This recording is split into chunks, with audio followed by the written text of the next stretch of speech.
Chapter 4. A Bottle of Ink Which Only Succeeded in Whitening by Victor Hugo from the book Les Miserables. That same day, or to speak more accurately, that same evening, as Marius left the table, and was on the point of withdrawing to his study, having a case to look over, Basque handed him a letter saying, "The person who wrote the letter is in the antechamber." Cosette had taken the grandfather's arm and was strolling in the garden. A letter, like a man, may have an unprepossessing exterior. Coarse paper, coarsely folded, the very sight of certain missives is displeasing. The letter which Basque had brought was of this sort. Marius took it, it smelled of tobacco. Nothing evokes a memory like an odor. Marius recognized that tobacco. He looked at the superscription, to Monsieur le Baron Pontmercy, at his hotel. The recognition of the tobacco caused him to recognize the writing as well. It may be said that amazement has its lightning flashes. Marius was, as it were, illuminated by one of these flashes.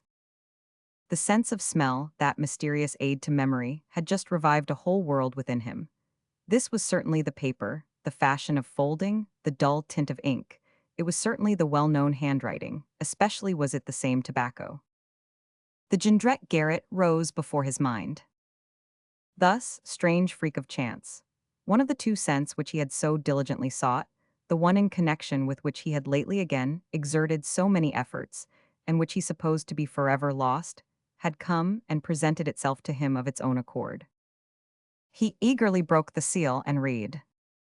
Monsieur le Baron, if the Supreme Being had given me the talents, I might have been Baron Thénard, member of the Institute Academy of Sciences, but I am not. I only bear the same as him, happy if this memory recommends me to the excellence of your kindnesses. The benefit with which you will honor me will be reciprocal. I am in possession of a secret concerning an individual. This individual concerns you. I hold the secret at your disposal, desiring to have the honor to be useful to you. I will furnish you with the simple means of driving from your honorable family that individual who has no right there, Madame la Baronne being of lofty birth. The sanctuary of virtue cannot cohabit longer with crime without abdicating. I await in the antechamber the orders of Monsieur le Baron. With respect. The letter was signed Thénard. This signature was not false, it was merely a trifle abridged. Moreover, the rigmarole and the orthography completed the revelation. The certificate of origin was complete. Marius' emotion was profound. After a start of surprise, he underwent a feeling of happiness. If he could now but find that other man of whom he was in search, the man who had saved him, Marius, there would be nothing left for him to desire. He opened the drawer of his secretary, took out several banknotes, put them in his pocket, closed the secretary again, and rang the bell. Basque half opened the door. "Show the man in," said Marius. Basque announced, "Monsieur Thénard." A man entered. A fresh surprise for Marius. The man who entered was an utter stranger to him. This man, who was old, moreover, had a thick nose. His chin swathed in a cravat, green spectacles with a double screen of green taffeta over his eyes, and his hair was plastered and flattened down on his brow on a level with his eyebrows like the wigs of English coachmen in high life. His hair was gray. He was dressed in black from head to foot, in garments that were very threadbare but clean. A bunch of seals depending from his fob suggested the idea of a watch. He held in his hand an old hat.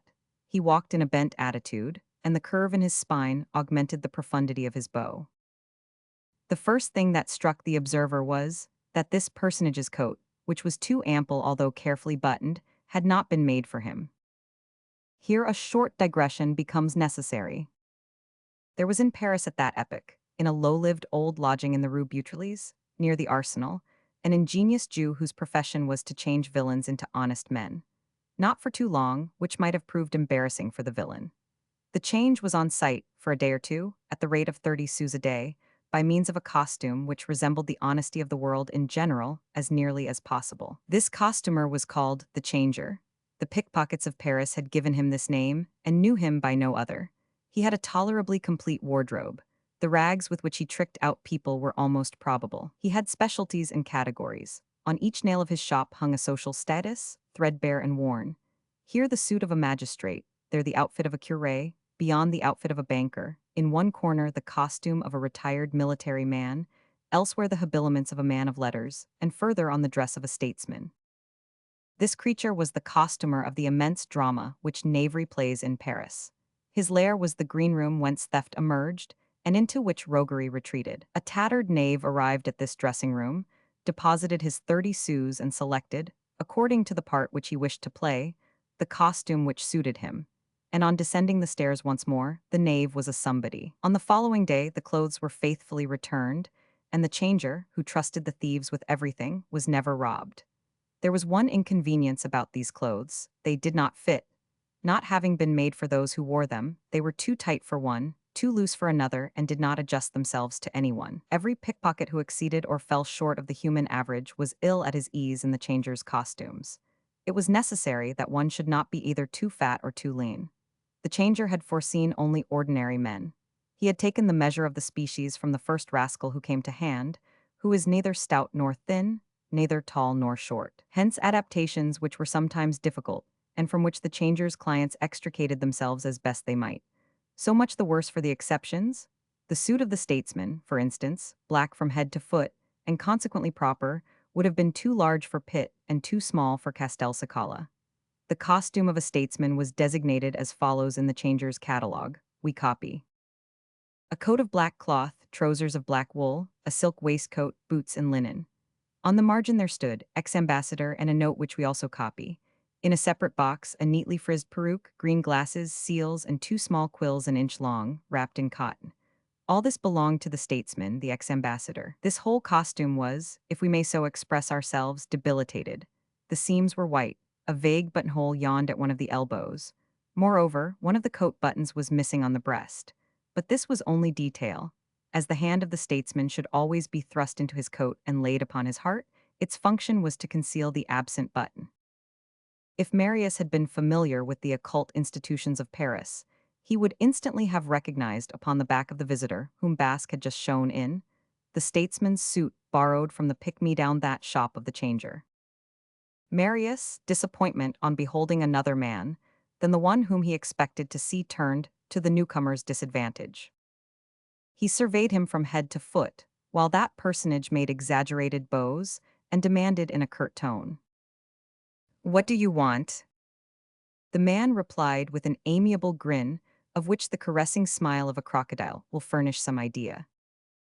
"It seems to me impossible that I should not have already had the honor of seeing Monsieur le Baron in society. I think I actually did meet Monsieur personally, several years ago, at the house of Madame la Princesse Bagration, and in the drawing-rooms of his lordship the Vicomte d'Ambray, peer of France. It is always a good bit of tactics in knavery to pretend to recognize someone whom one does not know." Marius paid attention to the manner of this man's speech. He spied on his accent and gesture, but his disappointment increased. The pronunciation was nasal and absolutely unlike the dry, shrill tone which he had expected. He was utterly routed.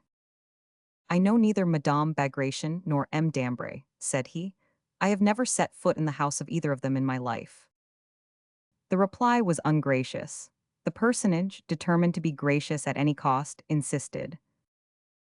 "Then it must have been at Chateaubriand's that I have seen Monsieur. I know Chateaubriand very well. He is very affable. He sometimes says to me, 'Thénard, my friend, won't you drink a glass of wine with me?'" Marius' brow grew more and more severe. "I have never had the honor of being received by M. de Chateaubriand. Let us cut it short. What do you want?" The man bowed lower at that harsh voice. "Monsieur le Baron, deign to listen to me. There is in America, in a district near Panama, a village called La Joya. That village is composed of a single house, a large, square house of 3 stories, built of bricks dried in the sun, each side of the square 500 feet in length, each story retreating 12 feet back of the story below, in such a manner as to leave in front a terrace which makes the circuit of the edifice, in the center an inner court where the provisions and munitions are kept. No windows, loopholes, no doors, ladders to mount from the ground to the first terrace, and from the first to the second, and from the second to the third, ladders to descend into the inner court, no doors to the chambers, trapdoors, no staircases to the chambers, ladders. In the evening the traps are closed, the ladders are withdrawn, carbines and blunderbusses trained from the loopholes. No means of entering, a house by day, a citadel by night, 800 inhabitants. That is the village. Why so many precautions? Because the country is dangerous, it is full of cannibals. Then why do people go there? Because the country is marvelous, gold is found there. What are you driving at? Interrupted Marius, who had passed from disappointment to impatience. At this, Monsieur le Baron, I am an old and weary diplomat. Ancient civilization has thrown me on my own devices. I want to try savages. Well, Monsieur le Baron, egotism is the law of the world. The proletarian peasant woman, who toils by the day, turns round when the diligence passes by. The peasant proprietress, who toils in her field, does not turn round. The dog of the poor man barks at the rich man, the dog of the rich man barks at the poor man, each one for himself. Self-interest, that's the object of men. Gold, that's the lodestone. What then? Finish. I should like to go and establish myself at La Joya. There are three of us. I have my spouse and my young lady, a very beautiful girl. The journey is long and costly. I need a little money. What concern is that of mine? Demanded Marius. The stranger stretched his neck out of his cravat, a gesture characteristic of the vulture, and replied with an augmented smile. Has not Monsieur le Baron perused my letter?